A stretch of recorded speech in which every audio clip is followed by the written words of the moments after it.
통해서 성탄 우리가 주일 하나님께서 우리에게 주시는 말씀을 통해서 함께 은혜를 나누도록 하겠습니다. 우리 기독교 신앙에는 여러분 네 가지 중요한 우리 신앙의 기틀이 있습니다.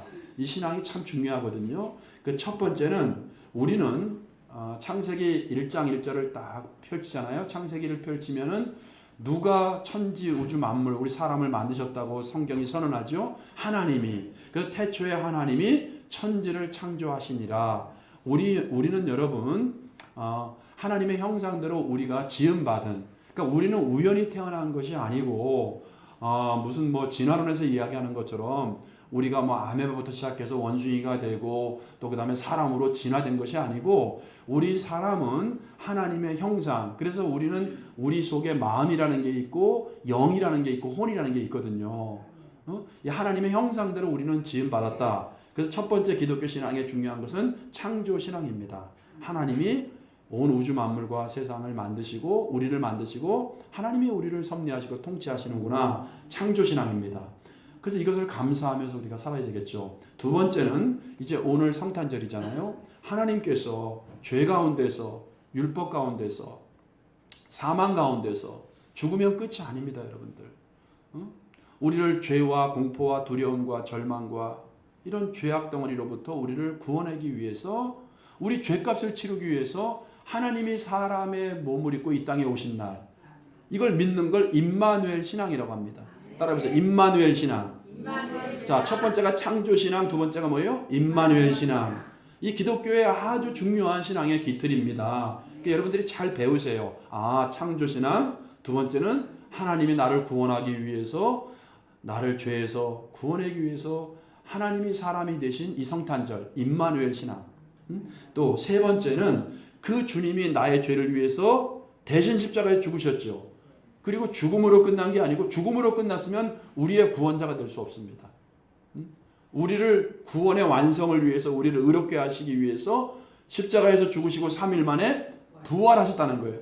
이 부활은 여러분 세상의 많은 종교 중에서 유일하게 우리 기독교만 가지고 있는 유일한 신앙입니다. 이 부활 신앙. 석가모니도 죽었죠. 이슬람의 창시자 마호메도 죽었죠. 공자님도 죽었죠. 모든 4대 성인을 비롯해서 모든 인간은 죽음을 피할 수가 없어요. 근데 예수님은 하나님의 아들이시기 때문에 죽으셨다가 다시 부활하셨어요. 그래서 기독교는 이 부활을 확실한 증거로 믿기 때문에, 주일날 부활하셨기 때문에 우리가 이 주일날 매주마다 모여서 2000년 이상 우리가 예배를 지금 드리고 있는 거예요. 그러니까 주일을 지킨다는 건 뭐예요? 주님이 주일날 부활하셨기 때문에 이 부활을 우리가 감사하고 이걸 증거하고 이걸 믿는 예배를 우리가 주일날 이제 드리게 되는 것이죠. 그리고 많은 사람들이 부활을 반박하기 위해서 연구하고 수년간 노력했지만은 오히려 예수님의 부활은 흔들 수 없는 역사적인 사실이었구나, 이걸 믿을 수밖에 없다는 겁니다. 어떤 신화가 아니고. 그래서 우리는 이 부활 신앙이 세 번째입니다. 부활 신앙. 그리고 네 번째는 마지막이죠. 주님은 이제 뭡니까? 역사의 종말에 다시 이 세상에 오셔서 우리에게 천국 영원한 생명을 기업으로 주시고, 믿지 않는 사람, 불법을 행하는 사람들은 다 심판하시기 위해서 다시 오신다는 것을 믿는 재림신앙. 여러분, 이 신앙 네 가지를 꼭 기억하시기 바랍니다. 자, 근데 오늘 본문에서 우리가 이제 두 번째가 임마누엘 신앙이라고 했잖아요. 성탄절. 오늘 성탄절 우리가 이제 이브를 맞이해서 특별히 오늘 3절을 보니까 예수님이 오기 전에 우리의 비참한 상태를 이렇게 말하고 있어요. 이와 같이 우리도 어렸을 때에는 이 세상의 초등학문 아래에 있어서 종노릇하였더니, 초등학문이라고 하는 게 율법을 얘기하는 거거든요. 그러니까 우리는 율법에 의해서 죄를 지었기 때문에 율법에 의해서 우리는 사망, 심판 받을 수밖에 없는 거예요. 근데 그것을 성경은 율법의 종노릇하였다. 종노릇. 여러분, 종이라는 게 무슨 말인지 아시죠? 종 한마디로 노예입니다. 노예. 노예는 자기의 생명도 자기 것이 아닙니다. 자기의 재산도 없어요. 모든 생사여탈권, 모든 자기의 소유 다 주인에게 달려 있습니다. 비참한 상태입니다. 여러분, 우리가 미국의 그 흑인 노예사를 우리가 영화나 또 책이나 이런 뉴스를 통해서 우리가 좀 보지 않습니까? 부부임에도 불구하고 노예 때문에 생이별해야 돼요. 자식과도 생이별해야 돼요. 잘못하면 그냥 짐승과 같은, 말할 줄 아는 짐승이 바로 노예라고 얘기하지 않습니까? 비참한 거예요. 우리가 그렇게 영적으로 비참한 상태였다는 거예요. 우리 인생이. 이 세상에서 80평생, 100평생 우리가 살지만은 수고와 탄식과 눈물과 고통뿐이고, 우리는 결국 이 죄 때문에, 율법에 의해서 죄 때문에 우리는 지옥의 형벌을 피할 수밖에 없다. 심판을 피할 수밖에 없다. 자, 이런 신분이었어요. 이런 신분이었는데 이 노예에서 벗어나려고 하면은 노예의 아들, 노예의 자손도 노예예요. 예수님 당시에는 노예가 세 종류가 있었어요. 이제 돈을 빌려서 빚을 진 사람 있죠. 갚지 못하면 노예. 또 전쟁에 나갔는데 전쟁의 포로가 되잖아요. 그럼 노예. 세 번째는 노예의 자식으로 태어나잖아요. 그럼 노예. 근데 이 노예에서 벗어날 수 있는 방법은 누군가 대신 값을 치르고 노예에서 자유, 해방을 시켜줘야 되는 거예요. 누군가 대신 값을 치러줘야 되는 거예요.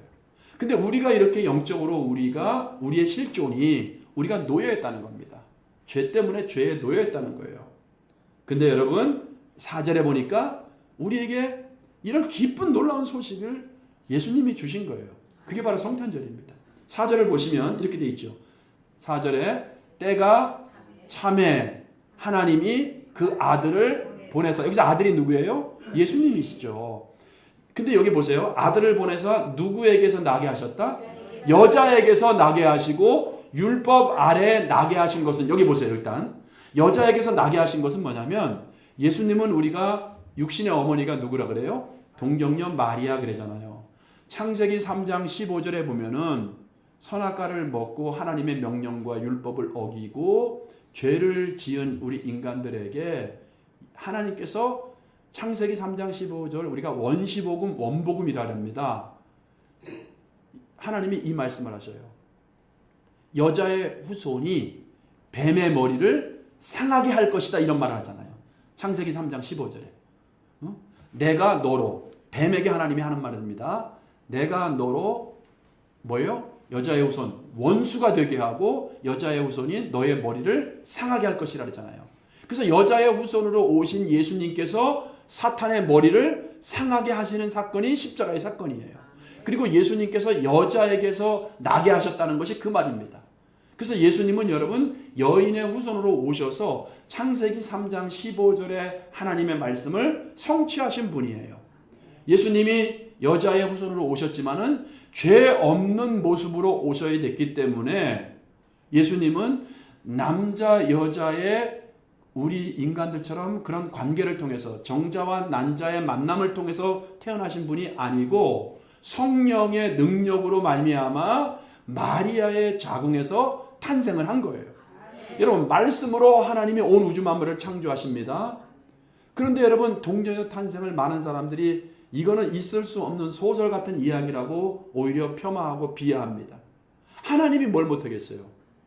그리고 어떤 사람이 그랬대잖아. 이 구봉수 장로가 그랬대요. 성경 공부를 하는데 누가 질문했대요. 난 그거 못 믿겠다. 어떻게 해? 어떻게 여자의 몸에서 성령으로 어떻게 태어날 수가 있느냐? 남자의 씨로 태어나야지. 그러니까 구봉수 장로가 그랬대네.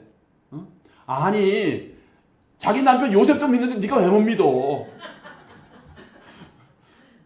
하나님이 뭘 못하겠어요, 여러분들. 이게 그 말이거든요. 그래, 율법 아래에 나게 하신 것은 뭐냐면, 우리는 율법으로 말미암아 우리가 율법으로 말미암아 우리가 정죄를 받아서 우리가 죄인이 된 거예요. 율법을 어겼기 때문에. 그러니까 율법에 의해서 우리가 심판을 받고 율법에 의해서 죄를 졌잖아요, 법에 의해서. 그래서 우리가 형벌받고 감옥에도 가고 우리가 사형 선고를 당하는 거예요.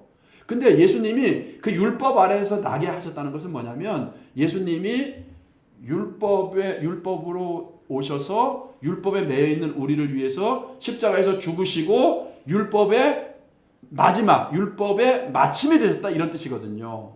그래서 우리는 예수님의 은혜로 말미암아 우리가 구원을 받았다, 이제 이 말을 하고 있는 것이죠. 사랑하는 성도 여러분, 하나님이 때가 참에 하나님의 아들 예수님이 우리에게 오셔서 여자의 후손으로 오셔서 성경을 성취하시고 율법 아래에 있는 우리를 구원하시기 위해서 율법 아래에 나셨습니다. 여러분, 이것은 상상할 수도 없는 사실 충격적인, 세상에서 가장 큰 뉴스가 이것이 아니겠습니까? 모든 인류에게.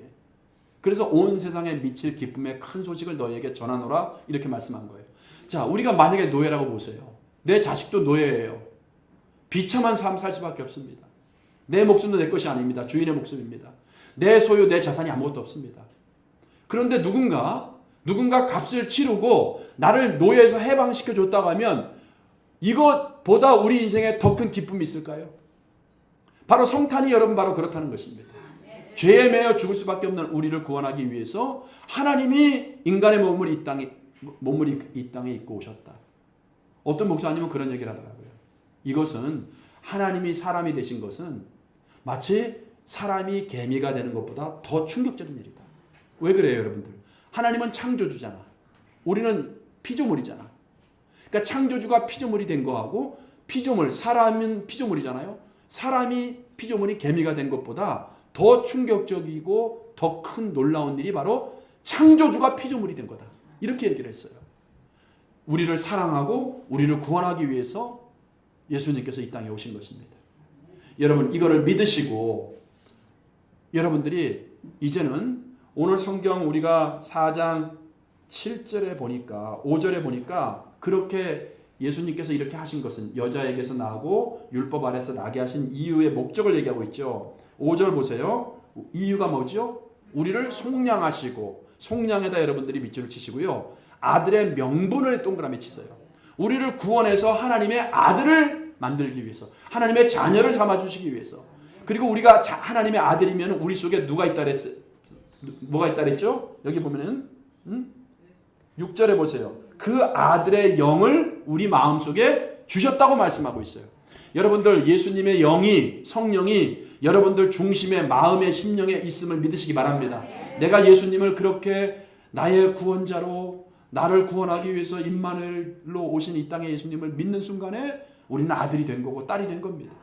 그 성령을 우리에게 부어주셔서 우리에게 결국 아빠, 아버지라고 부를 수 있는 하나님의 자녀의 권세를 주셨고 또 7절에 뭐예요? 이제 우리가 결론이죠. 종이 아니고 아들이면 하나님의 모든 유업, 하나님의 영원한 생명, 천국과 영생과 하나님이 주시는 모든 것들을 이제 하나님의 것을 우리가 소유받을 수 있다. 이렇게 바울은 말하고 있는 것입니다. 여러분 우리가 성탄절은 이것을 다시 확인하는 날입니다. 여러분 예수님이 여러분들과 임마누엘 함께 하심을 믿으시길 바랍니다.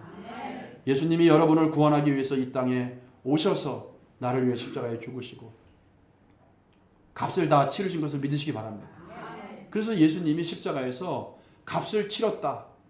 값을 치렀다. 내가 다 이루었다 그랬잖아요. 다 이루었다는 게 뭐냐면 이게 원어로 테텔 로이스 이런 말이거든요. 그러니까 뭐냐면 값을 치렀다는 거예요. 이제 여러분 우리 노예 아닙니다. 이제는 값을 치렀어요. 우리는 값을 치렀어요. 예수님이 자연으로 만든 겁니다. 그래서 하나님의 자녀로서 여러분이 이제 임마누엘 하나님과 동행하면서 여러분들이 복된 인생 살아갈 수 있기를 예수님의 이름으로 축복합니다. 자 오늘 여러분 우리가 이제 행사가 있기 때문에 제가 기도하고 축도까지 하고 예배 마치고 이렇게 하는 게 좋을 것 같습니다. 자 기도하겠습니다. 하나님 아버지 은혜를 감사드립니다.